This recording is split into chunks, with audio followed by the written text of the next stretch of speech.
রংপুর বিভাগের ৮ জেলার মানুষের অসুখে আরোগ্য লাভের বড় ঠিকানা রংপুর মেডিকেল কলেজ হাসপাতাল। ১০০০ শয্যার বিভাগীয় শহরের হাসপাতালটিতে দ্বিগুণ রোগী ভর্তি থাকার চিত্র যেন অলিখিত নিয়ম। কারণ উত্তরের রোগীর স্রোত যেন মেলে এই এক মোহনায়, অথচ বিভাগে মোট উপজেলা স্বাস্থ্য কমপ্লেক্সের সংখ্যা ৫৩টি।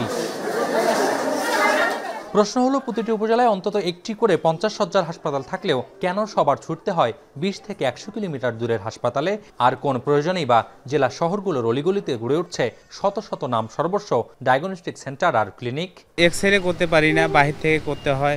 এখানে যদি এক্সরে মেশিন ভালো থাকতো তাহলে এখানে আমরা করতে পারতাম। এই মেশিনগুলো অনেকদিন থেকে নষ্ট হয়ে আছে, কাজ মোটামুটি হচ্ছে না, এই কারণে আমরা সেবা খুব কম পাচ্ছি। বড় বড় হাসপাতাল কিন্তু বানায় রাখছে, ডাক্তার বড় বড় নাই, যন্ত্রপাতি নাই এখানে। বক্তব্য স্পষ্ট, উপজেলার স্বাস্থ্য কমপ্লেক্সে রোগের চাপ, চিকিৎসক সংকট, অপরিষ্কার পরিবেশ, পরীক্ষা নিরীক্ষার ভোগান্তির কারণেই হাসপাতাল বিমুখ সাধারণ মানুষ। এমন অভিযোগের সরেজমিন তদারকিতে রংপুর বিভাগের ৪ জেলায় স্বাস্থ্যমন্ত্রীর ২ দিনের সফর। মন্ত্রী আসবেন, তাই পূর্ব নির্ধারিত সূচির হাসপাতালগুলো চকচকে পরিষ্কার, সুশৃঙ্খল। সকাল থেকেই এ খাতের সর্বোচ্চ কর্তার অপেক্ষায় কর্মকর্তা, কর্মচারী, এমনকি রোগীরাও। তবে মন্ত্রীর এমন ঝটিকা সফরের পর ফের পুরনো চিত্র। আর হাসপাতাল কর্তৃপক্ষের দাবি, সার্বিক সেবা সন্তোষজনক হওয়ায় শয্যা সংখ্যা ৫০ থেকে বাড়িয়ে ১০০ করার আশ্বাস দিয়েছেন স্বাস্থ্যমন্ত্রী। যদিও আগেই এক দফায় শয্যা বাড়লেও সে অনুযায়ী হয়নি পদায়ন। কি পরিমাণ সীমাবদ্ধতা নিয়ে কাজ করছি স্যার সেটা আমলে নিয়েছেন এবং প্রয়োজনীয় ব্যবস্থা নেওয়ার জন্য দ্রুত সময়ের মধ্যে আমাদেরকে আশ্বাস দিয়েছেন। আমি আশাবাদী স্যার আমাদের বিষয়গুলো সুনজরে নিয়ে আসবেন এবং এই উপজেলাকে ১০০ শয্যা হাসপাতালে উন্নীত করবেন। সূচি অনুযায়ী দিনাজপুর, নীলফামারী, পঞ্চগড় ও ঠাকুরগাঁওয়ের প্রায় ১০টি স্বাস্থ্যসেবা কেন্দ্র পরিদর্শন করার কথা রয়েছে স্বাস্থ্যমন্ত্রীর। এছাড়া অনেকগুলো হাসপাতালের শয্যা সংখ্যা বাড়ানোর ঘোষণা দেবার ২ থেকে ৩ বছর পেরিয়ে গেলেও হয়নি কোনো পদায়ন। তাই মন্ত্রীর এ সফর ঘিরে সরকারি হাসপাতালগুলো দেখছে সংকট সমাধানের বড় সুযোগ হিসেবে। শয্যা সংখ্যার সাথে এইসব লজিস্টিক সাপোর্ট না দেয়া গেলে এই বেড বাড়ানো শুধু বেড বাড়ানো পর্যন্তই সীমাবদ্ধ থাকে।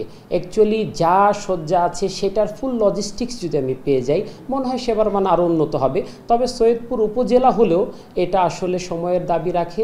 এখন ২৫০ শয্যায় উন্নীতকরণ একটা সময়ের দাবি। রংপুর বিভাগের ৫৩টি উপজেলা স্বাস্থ্য কমপ্লেক্স ছাড়াও রয়েছে ২৫টি বড় সরকারি হাসপাতাল, ৬টি চক্ষু হাসপাতাল, 10টি নারী ও শিশু স্বাস্থ্য কেন্দ্র, রয়েছে 6টি টিবি ক্লিনিকও। এসব হাসপাতালে দৈনিক হাজারো মানুষ সেবা নিলেও সরকারি স্বাস্থ্য সেবাদাতা প্রতিষ্ঠানগুলোতে সেবার মানে তেমন একটা তারতম্য নেই বলে অভিযোগ স্থানীয়দের। আর এমন সংকটে দ্রুত সমাধানের আশ্বাস স্বাস্থ্যমন্ত্রীর। সারা বাংলাদেশে ৫০ থেকে ১০০ করার জন্য তালিকা দেওয়া আছে। আমরা প্রায়োরিটি বেশি কোন জায়গায় করা বেশি দরকার সেইভাবে আমরা করব। একবারে তো সব কিছু করা সম্ভব না, তবে এটা নিয়ে আমরা কাজ শুরু করছি। এই পঞ্চম যে 5th সেক্টর প্রোগ্রামে আমরা এগুলো নিয়ে কাজ করব। রংপুর বিভাগের ৫০টিরও বেশি উপজেলা স্বাস্থ্য কমপ্লেক্সে রোগীর উপচে পড়া ভিড়। মাসে গড়ে প্রায় ৬,০০০ রোগীর চাপ সামাল দিতে হয় চিকিৎসকদের। একদিকে চিকিৎসক সংকট, অন্যদিকে রোগীর অতিরিক্ত চাপে সেখানকার স্বাস্থ্য সেবারই যেন রুগ্নদশা। এমন বাস্তবতায় বিভিন্ন জায়গায় এরকম বিশেষায়িত হাসপাতাল তৈরির উদ্যোগ নেওয়া হয়েছিল এবং এই ২০ শয্যার হাসপাতালটি উদ্বোধন করা হয় ২০২১ সালে। উদ্বোধনের ৩ বছর পরও এখানে শুরু করা যায়নি চিকিৎসা কার্যক্রম, যার ফলে এখানে এখনও শুনশান নীরবতা। এমন প্রেক্ষাপটে স্বাস্থ্যমন্ত্রীর পরিদর্শনের পর এটি কবে কার্যক্রমে যায় সেটি এখন দেখার অপেক্ষা। খানসামা থেকে মোকাররম হোসেন, এখন দিনাজপুর।